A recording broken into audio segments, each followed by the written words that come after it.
कहानी की शुरुआत आसमान से हजारों किलोमीटर ऊपर बसी एक रहस्यमयी दुनिया से हुई, जहां पहुंचना ही मौत को दावत देने जैसा था। फिर भी कुछ सैनिक अपनी जान दांव पर लगाकर वहां तक जा पहुंचे, लेकिन अगले ही पल उनका सामना उस दुनिया के सबसे खतरनाक और विशाल राक्षस से हो गया। जैक ने उसकी आहट महसूस की और तुरंत पानी में सिर डुबोकर छिप गया। तभी उसके सामने एक विशाल काय पैर दिखाई दिया, जिससे पास खड़ी भेड़ें डरकर भागने लगी। तभी राक्षस ने एक भेड़ को पकड़कर कच्चा ही निगल लिया। ये खौफनाक नजारा देखकर जैक बुरी तरह घबरा गया। उधर पेड़ के पीछे छिपा एक सैनिक पीछे मुड़कर राक्षस को देखने लगा, लेकिन तभी राक्षस ने नाक सिकोड़कर उसकी गंध पहचान ली। डर के मारे सैनिक फिर से पेड़ के पीछे छुप गया, पर राक्षस बड़े बड़े कदमों से उसकी ओर बढ़ने लगा। सांस रोके खड़ा सैनिक अब खुद को नहीं रोक पाया और अचानक भागने लगा, लेकिन अब बहुत देर हो चुकी थी। वो राक्षस की नजर में आ चुका था। उसने बिना वक्त गवाए पूरा पेड़ जड़ से उखाड़कर फेंक दिया। सैनिक जान बचाकर भागने लगा, पर उसकी छोटी टांगें उस राक्षस की लंबी टांगों के सामने टिक नहीं पाई। राक्षस ने तेजी से कदम बढ़ाए और एक ही बार में उसे बेहोश कर दिया। पहली बार इंसान को देखकर वह उसके पास झुका और गौर से देखने लगा। जैसे ही वह उसे उठाकर ले जाने वाला था, उसी वक्त कप्तान तलवार लेकर उसकी ओर दौड़ पड़ा और पूरी ताकत से तलवार राक्षस की एड़ी में घोंप दी। दर्द से तिल मिलाकर राक्षस पीछे मुड़ा, लेकिन अगले ही पल उसने हल्का सा पैर मारकर कप्तान को दूर फेंक दिया। फिर उसने अपने पैर में फंसी तलवार निकाली और दोनों सैनिकों को उठाकर खाने के लिए ले गया। दूर खड़ा जैक ये सब देख रहा था। उसी पल उसे एहसास हुआ कि वह यहाँ आकर कितनी बड़ी गलती कर चुका है। दरअसल कुछ समय पहले जैक को एक पादरी की मदद से कई जादुई बीज मिले थे, लेकिन जैसे ही उसकी गर्लफ्रेंड जो एक राजकुमारी थी जब जैक से मिलने आई, तभी उन बीजों में से एक बीज पानी के संपर्क में आते ही तेजी से बढ़ने लगा, जिससे अचानक पूरा लकड़ी का घर जोर जोर से हिलने लगा और नीचे से अजीब डरावनी आवाजें आने लगी। दोनों डर के मारे वहाँ से हिल भी नहीं सके और तभी अचानक जमीन फट गई और एक विशाल बेल घर को चीरते हुए आसमान की ओर बढ़ गई। ये देखकर राजकुमारी तुरंत भागने की कोशिश करने लगी, लेकिन तभी एक मेज उसके ऊपर गिर गई। जैक उसे बचाने के लिए आगे बढ़ा, लेकिन तभी बेलों ने उसे उछालकर घर से बाहर फेंक दिया। उसी पल एक लकड़ी का दरवाजा अचानक खुल गया और राजकुमारी को एक रास्ता दिखाई दिया, लेकिन जैसे ही वह बाहर भागने लगी, उसी समय बेल ने अचानक दरवाजा बंद कर दिया। राजकुमारी दरवाजा खोलने की कोशिश करने लगी, लेकिन दरवाजा जरा भी नहीं हिला। यह देखकर जैक ने बेलों को काटने के लिए तुरंत एक कुल्हाड़ी उठा ली, लेकिन तभी अचानक पूरा घर जड़ों समेत उखड़कर आसमान की तरफ बढ़ने लगा। ठीक आखिरी पल में जैक ने छलांग लगाकर किनारे को पकड़ लिया, लेकिन बेलें इतनी तेजी से बढ़ रही थी कि कुछ ही सेकंड में घर हजारों मीटर ऊपर पहुंच गया। जैक पूरी ताकत से कुल्हाड़ी चलाकर बेल को काटने लगा। जैसे ही बेल टूटी, राजकुमारी ने तुरंत दरवाजा खोल दिया, लेकिन अगले ही पल उसके पैरों के नीचे की लकड़ी टूट गई और हाथ पकड़ने के बावजूद वह 10,000 मीटर की ऊंचाई से नीचे गिरने लगा। जैक जादुई बैलों से फिसलते हुए जमीन की ओर बढ़ने लगा, लेकिन रास्ते में बेलों ने उसकी स्पीड को थोड़ा कम कर दिया और आखिरकार वह जमीन पर गिरकर बेहोश हो गया। लेकिन राजकुमारी की किस्मत इतनी अच्छी नहीं थी, क्योंकि बेल उसे अपने साथ आसमान के दूसरी तरफ ले गई। अगली सुबह जैक घबरा कर जागा और देखा कि सामने राजा खड़ा था, जो राजकुमारी को ढूंढ रहा था। ये देखकर जैक के होश उड़ गए और मजबूरी में उसने पूरी बात राजा को बता दी। जब जैक ने आसमान की ओर इशारा किया, तभी सबने देखा कि एक विशाल बेल सीधी आसमान को चीरती हुई ऊपर जा रही थी। जैसे ही राजा को सच्चाई का पता चला, उसने बिना एक पल गवाए सैनिकों की एक टुकड़ी जैक के साथ राजकुमारी को बचाने के लिए भेज दी। जल्द ही सब लोग उस बेल के सहारे ऊपर चढ़ते हुए बादलों के पार पहुंच गए। फिर कप्तान ने आगे बढ़कर एक तरफ से दूसरी तरफ स्लाइड करना शुरू किया, क्योंकि राजकुमारी तक पहुंचने का यही एक रास्ता था। मजबूरी में जैक ने अपनी बेल्ट उतारकर खुद को तैयार कर लिया, लेकिन जैसे ही वो आगे बढ़ने की सोच ही रहा था, तभी पास खड़े घुंघराले बालों वाले आदमी ने उसे जोर से लात मारकर आगे धकेल दिया। इतनी ऊंचाई देखते ही जैक की हालत खराब हो गई और बीच रास्ते में स्लाइड करते वक्त उसके हाथ अचानक छूट गए और वो सीधे नीचे जा गिरा। लेकिन किस्मत से बीच रास्ते में बेलों ने उसे थाम लिया। होश में आते ही वह बिना रुके फिर से ऊपर चढ़ने लगा। ऊंचाई पर पहुंचते ही मौसम पूरी तरह बिगड़ गया। चारों तरफ तेज तूफान और कड़कती बिजली थी। तभी अचानक एक झटकेदार बिजली सीधे एक सैनिक पर गिर गई, जिससे वह फिसल गया और बाकी सैनिक उसे टकराकर नीचे गिरने लगे। लेकिन आखिरी पल में एक सैनिक ने रस्सी को मजबूती से पकड़ लिया, जिसकी वजह से बाकी लोगों की जान किसी तरह बच गई। लेकिन जो सैनिक नीचे गिरे थे वे अब हवा में लटके हुए थे। अगर उन्हें तुरंत ऊपर नहीं खींचा गया तो पूरी टीम खतरे में आ सकती है। तभी रेडरिक पास खड़े उसके साथी से बोला कि रस्सी काट दो। उस आदमी को यह आइडिया अच्छा लगा और उसने तुरंत अपने पैर से छुपा हुआ चाकू निकाल लिया। नीचे लटके सैनिक ऐसा न करने के लिए गिड़गिड़ाने लगे, लेकिन उसने बिना दया दिखाए रस्सी काट दी और लटके सैनिक 10,000 फीट की ऊंचाई से नीचे जा गिरे। किसी तरह बाकी बचे सैनिक ऊपर तक पहुंच गए और तब तक सुबह भी हो चुकी थी। जैक ने जैसे ही पीछे मुड़कर देखा, वह पूरी तरह हैरान रह गया, क्योंकि बादलों के ऊपर एक विशाल दुनिया मौजूद थी और यह नजारा देखकर सब लोग उस तरफ बढ़ने लगे। तभी कप्तान को जमीन पर ताजे पैरों के निशान दिखाई दिए, जिससे उसने अंदाजा लगाया कि राजकुमारी नीचे नहीं उतरी बल्कि यहीं कहीं है। और जब सब लोग गुफा से बाहर निकले, तभी सामने का नजारा देखकर कप्तान दंग रह गया, क्योंकि ये दुनिया उम्मीद से कहीं ज्यादा विशाल थी। सभी लोग आगे बढ़ते हुए इलाके की जांच करने लगे। तभी उनकी नजर पेड़ों की टहनियों पर पड़ी। उन्हें वहाँ राजकुमारी के छोड़े हुए निशान मिले। उसी दौरान जैक को जमीन पर वही किताब भी मिल गई जो उसने राजकुमारी को दी थी। तभी उनकी नजर टूटी हुई टहनियों पर पड़ी और इसी से उन्हें अंदाजा हो गया कि राजकुमारी को कोई खतरनाक जीव उठाकर ले गया है। इसके बाद सभी लोग दो टीमों में बट गए और अलग अलग दिशा में राजकुमारी को ढूंढने निकल पड़े। रास्ते में जैक और उसके साथी एक नदी के पास पहुंचे, जहां उन्हें मोटी ताजी भेड़ों का झुंड दिखाई दिया। कई दिनों से भूखे होने की वजह से उन्होंने एक भेड़ को पकाने का सोचा, लेकिन जैसे ही वे भेड़ पकड़ने की कोशिश करने लगे, तभी गलती से पास में लगा हुआ जाल एक्टिव हो गया।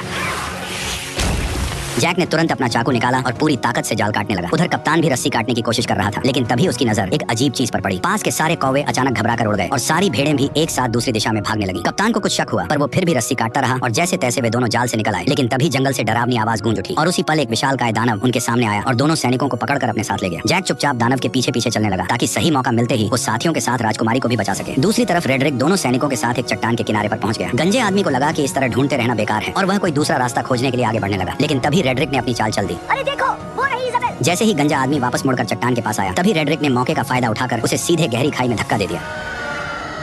यह देखकर रेडरिक का दोस्त जोर जोर से हंसने लगा। तभी एक विशाल हाथ ने अचानक उसे पकड़ लिया।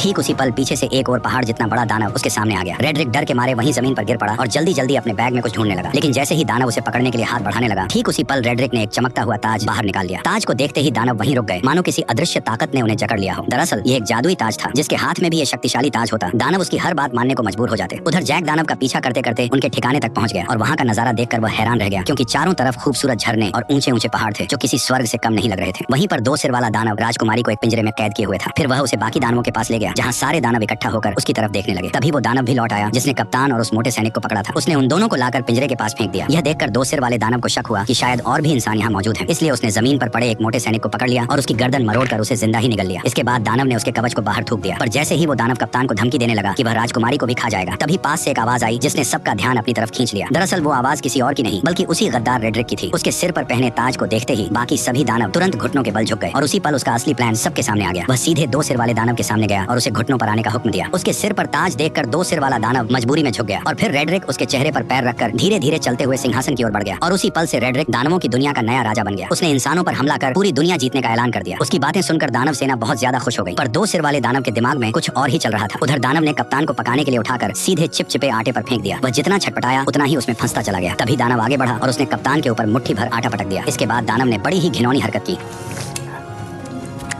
दानव ने कप्तान को मोड़कर एक तरफ रख दिया। तैयारी के बाद केवल सब्जियां डालना बाकी था। जैसे ही वह सब्जियां लेने गया, उसी समय जैक चुपके से वहां पहुंचा। जैक को देखकर राजकुमारी बेहद खुश हो गई, लेकिन उसने तुरंत उसे इशारे से चुप रहने को कहा। उधर दानव अब भी उलझा हुआ था और इसी बीच जैक धीरे धीरे राजकुमारी के पास पहुंच गया। उसने पिंजरे का लॉक खोलने की कोशिश की, लेकिन यह उसके बस की बात नहीं थी। तब राजकुमारी ने उसे पहले कप्तान को बचाने के लिए कहा, जिसे दानव ने सुअरों के साथ लाइन में रखा था। जैक तुरंत उसके पास पहुंचा और चाकू निकालकर उसे उस चिपचिपे आटे से अलग करने लगा। उसी समय दानव मसाला लेकर वापस आने लगा। ये देखकर जैक ने जल्दी से चाकू कप्तान को पकड़ा दिया और खुद छिप गया। खुशकिस्मती से दानव को कुछ भी शक नहीं हुआ। उसने कुछ नुकीली लकड़ियां उठाई और कप्तान की आंखों के सामने पास पड़ी सुअर में घुसा दी। जो सुअर अभी तक चिल्ला रही थी वह तुरंत शांत हो गई। अब अगला नंबर कप्तान का था। दानव ने बिना दया दिखाए वार किया, लेकिन वह थोड़ा सा चूक गया, वरना कप्तान की आने वाली पीढ़ी का नामो निशान मिट जाता। ये देखकर कप्तान डर के मारे बेहोश हो गया। फिर दानव ने उन सभी को उठाकर पास जल रहे भट्ठे में रख दिया। अब उन्हें बचाने वाला एकमात्र जैक ही था। इस समय जैक लोहे की रिंग के ऊपर पहुंच चुका था और दानव को उसकी भनक तक नहीं थी। तभी दानव ने एक तेज धार वाला चाकू उठाया और सीधे राजकुमारी की ओर बढ़ गया। उसने बिना देर किए हाथ अंदर डालकर राजकुमारी को बाहर निकाल लिया और टेबल पर रखकर उसे काटने की तैयारी करने लगा। लेकिन तभी जैक ने चुपके से पास रखा एक भारी चाकू उठा लिया। बेखबर दानव राजकुमारी पर वार करने ही वाला था। तभी जैक ने छुरी सीधी उसकी रीढ़ में घोंप दी। दर्द से दानव जोर जोर से चिल्लाने लगा, लेकिन जैक छुरी को मजबूती से पकड़े रहा। तभी दानव बेकाबू होकर दीवार से जा टकराया और वहीं मारा गया। यह देखकर राजकुमारी और कप्तान दोनों हैरान रह गए। इसके बाद वे तीनों तुरंत उस जादुई बेल के पास पहुंच गए, लेकिन वहां पहले से ही एक दानव पहरा दे रहा था, जिसे रेड्रिक ने भेजा था। तभी जैक के दिमाग में एक अजीब आइडिया आया। वो एक मधुमक्खियों का छत्ता लेकर कप्तान के साथ धीरे धीरे उस दानव के पास पहुंच गया। फिर कप्तान ने दानव का हेलमेट उठाया और जैक ने छत्ता उसके अंदर पटक दिया। दानव अभी भी बेफिक्र सो रहा था और उसे जरा भी अंदाजा नहीं था कि उसके साथ क्या होने वाला है। जैसे ही जैक ने छत्ता अंदर रखा, तभी कप्तान ने तुरंत हेलमेट बंद कर दिया और फिर दोनों तेजी से वहां से भागकर पास की चट्टान के पीछे छिप गए और इंतजार करने लगे। कुछ ही देर में दानव मधुमक्खियों के डंक से तड़प कर उठ खड़ा हुआ और दर्द से छटपटाते हुए अपने शरीर को झटकने लगा। लेकिन जितना ज्यादा वह तड़प रहा था, मधुमक्खियां उतनी ही ज्यादा उस पर हमला कर रही थी। घबराकर दानव वहां से भागने लगा, लेकिन फिसलकर पत्थरों से टकरा गया और फिर वह लुढ़कता हुआ चट्टान के किनारे तक पहुंच गया। ऐसा लग रहा था कि अब वह गिरने ही वाला है। तभी अचानक उसने अपना हेलमेट उतार दिया। यह देखकर तीनों एक पल के लिए चौंक गए, लेकिन तभी एक मधुमक्खी सीधे उसकी तरफ उड़ती हुई आई और अगले ही पल उसने दानव को जोर से डंक मार दिया, जिससे वह कंट्रोल खो बैठा और सीधे नीचे जा गिरा। यह देखकर तीनों लोग खुशी से झूम उठे। उन्हें यकीन नहीं हो रहा था कि उन्होंने इतनी आसानी से इतने बड़े दानव को हरा दिया। इसके बाद तीनों ने तुरंत वहां से निकलने का फैसला किया, लेकिन अचानक कप्तान रुक गया। उसने बताया कि उसे रेड्रिक से ताज छीनने के लिए यही रुकना पड़ेगा। इसलिए जैक उसे चाकू थमाकर राजकुमारी के साथ नीचे उतरने लगा। उसी समय दानव बैलों से टकराते हुए आखिरकार नीचे आ गिरा। तेज आवाज सुनकर राजा तुरंत अपने टेंट से बाहर आया और इस खतरनाक दानव को देखकर घबरा गया। अचानक गांव के लोग भी वहां इकट्ठा हो गए। तभी राजा ने ना चाहते हुए प्रजा की भलाई और दानवों को यहां आने से रोकने के लिए एक बड़ा फैसला लिया। उसने तुरंत जनरल को बेल काट डालने का आदेश दे दिया। सैनिकों ने विशाल लोहे की कीलें उस बड़ी बेल में ठोक दी, फिर उन पर मजबूत हुक लगा दिए और कुछ बैलों और घोड़ों की मदद से उसे खींचना शुरू कर दिया। धीरे धीरे वह विशाल बेल जड़ों समेत हिलने लगी, लेकिन इससे पास खड़े सैनिक अचानक खतरे में आ गए। तभी अचानक बीच वाली मोटी बेल भी टूटने लगी। ऊपर खड़े सैनिक नीचे गिरने लगे, जिससे चारों तरफ अफरा तफरी मच गई। उधर जैक और राजकुमारी बेल के सहारे नीचे उतर रहे थे, लेकिन जैसे ही उन्होंने नीचे नजर डाली तो वे डर के मारे घबरा गए, क्योंकि बेल बेकाबू हो चुकी थी और किसी भी पल गिर सकती थी। उसी समय जैक ने मौका देखकर राजकुमारी को कसकर पकड़ा और तेजी से एक लटकती डाल को थाम लिया। दोनों हवा में झूलते हुए तेजी से नीचे की ओर बढ़ने लगे। आखिरकार जब वे नीचे गिरे तो घास के ढेर ने उनकी रफ्तार कम कर दी और इस तरह दोनों सही सलामत जमीन पर पहुंच गए। ठीक उसी पल रेड्रिक ने सभी दानवों को इकट्ठा कर इंसानों पर हमला करने की तैयारी की। तभी 2 सिर वाले दानव को इंसान का आभास हुआ, जिससे कप्तान छिप गया। तभी रेड्रिक ने आगे बढ़ते हुए बैल उगाने वाले जादुई बीज निकाले, लेकिन तभी अचानक कप्तान उस पर टूट पड़ा, जिससे जादुई बीज चट्टान पर ही छूट गए और रेड्रिक सीधे नीचे गड्ढे में जा गिरा। रेड्रिक डर के मारे दानवों को पुकारने लगा, जबकि कप्तान उसके सामने लड़ने के लिए तैयार खड़ा हो गया। तभी 2 सिर वाले दानव ने बाकी दानवों को उसे बाहर निकालने का आदेश दिया। दानव चट्टानों को तोड़ने लगे और नीचे कप्तान और रेड्रिक के बीच लड़ाई शुरू हो गई। रेड्रिक ने अपनी लंबी तलवार के सहारे कप्तान को गिरा दिया और उसका हथियार दूर जा गिरा। इसके बाद उसने मौका पाकर लगातार हमले शुरू कर दिए, लेकिन कप्तान ने किसी तरह उसका वार रोक लिया और दोनों के बीच ताकत की लड़ाई शुरू हो गई। जल्द ही कप्तान कमजोर पड़ने लगा और रेड्रिक ने उसे पानी में डुबो दिया। तभी अचानक उसकी नजर उस चाकू पर पड़ी जो उसकी तरफ बहकर आ रहा था। कप्तान ने सही मौके पर उसे दांतों से पकड़ लिया और तुरंत रेड्रिक के चेहरे पर वार कर दिया। अचानक हुए हमले से रेड्रिक का गुस्सा फूट पड़ा। उसने अपने हथियार के दम पर कप्तान को पीछे धकेल दिया। कप्तान मजबूर होकर पीछे हटता गया और आखिरकार किनारे तक पहुंच गया। तभी रेड्रिक ने उसे एक जोरदार लात मारकर नीचे गिरा दिया, लेकिन कप्तान ने किसी तरह चट्टानों को पकड़ लिया। रेड्रिक तलवार को उसके हाथों में चुभोने लगा ताकि वह खुद नीचे गिर जाए, लेकिन उसने कप्तान की ताकत को कम आंका था। जैसे ही वह फिर से हमला करने लगा, कप्तान ने उसी के हथियार को पकड़कर उसी की टांग में घोंप दिया। दर्द से रेड्रिक जोर जोर से चिल्लाने लगा और इसी मौके का फायदा उठाकर कप्तान ने तलवार रेड्रिक के पेट में घोंप दी। अचानक हुए हमले की वजह से रेड्रिक ने वही दम तोड़ दिया। उसके मरते ही ताज की जादुई ताकत भी खत्म हो गई। कप्तान किसी तरह ऊपर चढ़ाया और ताज वापस लेने के लिए आगे बढ़ा, लेकिन तभी ऊपर की गुफा टूट गई और 2 सिर वाला दानव उससे पहले ही ताज उठा ले गया। उसने ताज अपनी उंगली में पहन लिया और खुद को नया राजा घोषित कर दिया। ताज पहनते ही उसकी ताकत फिर से लौट आई। यह देखकर बाकी दानवों ने भी अपने घुटने टेक दिए। तभी कप्तान ने देखा कि धरती पर लौटती हुई वह एकमात्र बेल अब कभी भी टूट कर नीचे गिर सकती है, इसलिए उसने बिना देर किए सीधे बेल पर छलांग लगा दी। बेल तेजी से किले की ओर बढ़ने लगी। कप्तान ने सही समय का फायदा उठाया और छलांग लगाकर सीधे पानी में कूद गया। 2 सिर वाले दानव ने जब देखा कि इंसानों की दुनिया तक जाने का रास्ता टूट चुका है तो वह गुस्से से गरज उठा। तभी अचानक छोटे सिर ने जमीन पर पड़े उस थैले की ओर इशारा किया जिसमें जादुई बीज भरे हुए थे। 2 सिर वाले दानव ने उसे उठाया और अपने हाथ में खोल लिया। उसमें कुल 4 जादुई बीज थे। यह देखकर वह खुशी से झूम उठा। उसने तुरंत एक फूंक मारकर उन बीजों को पानी में फेंक दिया। जैसे ही बीज पानी से टकराए वे तुरंत उगने लगे और अगले ही पल जमीन को चीरती हुई 4 विशाल बेलें बाहर निकल आई। इसके बाद 2 सिर वाले दानव ने जोर से आदेश दिया और सभी दानव उस बेल पर चढ़कर इंसानों की दुनिया की ओर बढ़ने लगे। आखिरी पल में 2 सिर वाला दानव भी छलांग लगाकर नीचे कूद पड़ा। वो बेलों के जरिए फिसलते हुए जमीन की ओर बढ़ने लगा। उसी समय जैक घोड़े को पानी पिला रहा था। तभी अचानक उसकी नजर आसमान की ओर गई। उसने देखा कि सभी दानव तेजी से नीचे की ओर बढ़ रहे हैं। बिना एक पल गवाए वह घोड़े पर सवार होकर राजा को चेतावनी देने निकल पड़ा। उधर राजा की सेना आराम से किले की ओर बढ़ रही थी। तभी जैक की नजर सेना पर पड़ गई। वो जोर जोर से चिल्लाने लगा कि दानव आ रहे हैं, लेकिन राजा को अब भी कुछ समझ नहीं आया। तभी पीछे के जंगल से अचानक कई दानव निकल आए और जहाँ जहाँ वे जा रहे थे वहाँ सब कुछ तहस नहस कर रहे थे। कोई भी उन्हें रोक नहीं पा रहा था। जल्द ही दानव सेना पास आ गई और उन्होंने एक सैनिक को पकड़कर जिंदा निगल लिया। घोड़े पर सवार लोग भी उनकी रफ्तार से नहीं बच पाए। इस वक्त इंसान उनके सामने बिल्कुल बेबस थे। तभी एक गोल चेहरे वाले दानव ने पास की पवन चक्की का पंखा तोड़कर राजकुमारी की तरफ फेंक दिया, जो जमीन पर गिरते ही सब कुछ चकनाचूर कर गया और राजा का ताज भी गिर पड़ा। उधर किले पर तैनात सैनिकों ने राजा की सेना को आते देखा और उन्होंने तुरंत अंदर युद्ध की तैयारी की खबर भेज दी। कप्तान ने तुरंत सभी सैनिकों की मदद से खाई में तेल डलवा दिया ताकि दुश्मनों को रोका जा सके। जैसे ही राजा की सेना किले के पास पहुंची, उसने तीर चलाने का आदेश दे दिया और देखते ही देखते सैकड़ों जलते हुए तीर दुश्मनों की ओर छोड़ दिए गए। जैसे ही ये तीर तेल से टकराए, चारों तरफ आग भड़क उठी और इसी बीच राजा की सेना सुरक्षित किले के अंदर पहुंच गई। राजकुमारी को सही सलामत देखकर कप्तान ने तुरंत किले के दरवाजे बंद करने का आदेश दिया, लेकिन उसी समय जैक अभी भी बाहर था और दानव उसके पीछे पड़े हुए थे। जैसे ही किले का दरवाजा बंद होने लगा, तभी जैक घबरा गया, लेकिन आखिरी पल में वह अपने घोड़े के साथ छलांग लगाकर अंदर घुस आया। हालांकि उसके पीछे पीछे 2 सिर वाला दानव भी दरवाजे पर चढ़ आया, लेकिन तभी कप्तान ने उस पर हमला बोल दिया और वह सीधे आग की जलती लपटों में जा गिरा।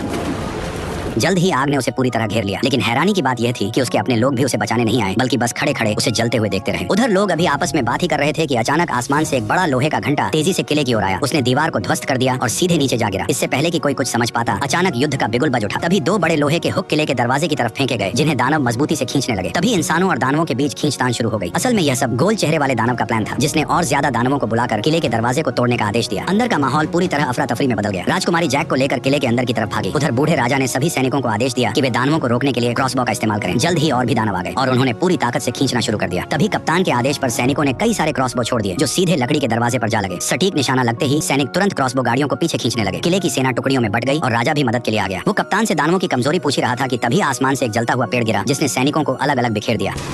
अगले ही पल कई सारे जलते हुए पेड़ सैनिकों के ऊपर गिरने लगे, जिससे उनकी पकड़ ढीली होने लगी। ऐसा लग रहा था जैसे दरवाजा जल्द ही टूट जाएगा। तभी राजकुमारी जैक को लेकर किले के अंदर पहुंची, लेकिन अचानक एक भारी दहाड़ और जमीन में उठती दरारों ने उनका ध्यान खींच लिया। डर के मारे दोनों पीछे हट गए और कुछ पत्थर ऊपर की ओर उड़ने लगे। नीचे से अचानक 2 विशाल हाथ बाहर निकले। ये वही 2 सिर वाला दानव था जो पहले आग में गिरने के बावजूद बच गया था, क्योंकि पानी के नीचे होने की वजह से आग उसका कुछ नहीं बिगाड़ पाई और वह सीवर के रास्ते से चुपचाप किले के अंदर तक घुस आया। अचानक उसे राजकुमारी की शाही गंध महसूस हुई। जैक ने डरते हुए कंबल खोला और देखा कि दानव की अभी तक उन पर नजर नहीं पड़ी है, लेकिन तभी गुस्से में दानव ने पास रखा शीशा तोड़ दिया। घबराहट में कंबल में छिपे दोनों लोग कांपने लगे, लेकिन दानव ने सीधे ऊपर से उन्हें देख लिया। जैक पूरी ताकत लगाकर तुरंत राजकुमारी को पकड़कर भागा, लेकिन दानव लगातार उनका पीछा करने लगा। कोई रास्ता न होने की वजह से दोनों मजबूरी में दूसरी मंजिल की ओर भागे। वे कदमों को रोकने की हिम्मत भी नहीं कर रहे थे, लेकिन अचानक एक हाथ साइड से बाहर निकला और राजकुमारी को पकड़ लिया। जैक ने पास में रखी कुल्हाड़ी उठाई और बिना देर किए सीधे उस पर हमला कर दिया, लेकिन दानव ने दूसरे हाथ से उसे पकड़ लिया। छोटा सिर जैक का मजाक उड़ाने लगा। तभी जैक ने गुस्से में सीधे कुल्हाड़ी मारकर उसका हेलमेट तोड़ दिया। गुस्से में दानव ने अपना बड़ा मुंह खोल लिया। तभी जैक ने लॉकेट में छिपा हुआ जादुई बीज निकाला और सीधे उसके मुंह में फेंक दिया। जादुई बीज सीधे उसके पेट में चला गया, जिससे 2 सिर वाले दानव को अचानक कुछ गड़बड़ महसूस हुई और उसने तुरंत दोनों को जमीन पर पटक दिया। तभी अचानक एक बेल उसके शरीर से बाहर आई और दोनों डर के मारे पीछे हट गए। अचानक कई सारी बेलें पूरी रफ्तार से उसके शरीर को चीरते हुए बाहर निकल आई, जिससे हॉल पूरी तरह से तबाह हो गया। अचानक राजा का मुकुट पहना हुआ हाथ भी जैक के पास गिर गया। उधर बाहरी सैनिक अभी भी दानवों को रोकने में लगे हुए थे, लेकिन गोल मुंह वाले दानव की एक आवाज पर सभी दानव धीरे धीरे पीछे बढ़े और सैनिकों को एक एक कर गिराते चले गए। किले का दरवाजा धीरे धीरे खुल गया। कप्तान ने तुरंत सैनिकों से लोहे का दरवाजा बंद करने को कहा। ठीक उसी पल गोल मुंह वाला दानव अपने साथियों के साथ धुंध से धीरे धीरे बाहर आया, लेकिन लोहे का दरवाजा उसे ज्यादा देर तक रोक नहीं नहीं पाया और उसने एक ही झटके में दरवाजे को तोड़ दिया। तभी वो दानव अपने साथियों के साथ किले के अंदर घुस गया। वहाँ खड़े टेस्टी सैनिकों को देखकर वे बेहद खुश हुए। दानव हमला करने ही वाले थे कि पीछे से अचानक आवाज आई और सभी दानवों का ध्यान उस आवाज पर चला गया। दानव ने भीड़ में ध्यान से देखा और अचानक उसने अपना हथियार छोड़ दिया। ये देखकर बाकी दानव भी हथियार छोड़कर सभी इंसानों के सामने घुटनों के बल बैठ गए। कप्तान ये नजारा देखकर चौंक गया। तभी अचानक जैक मुकुट लेकर आगे आया और उसने तुरंत सभी दानवों को वापस उनकी दुनिया में लौट जाने का हुक्म दे दिया।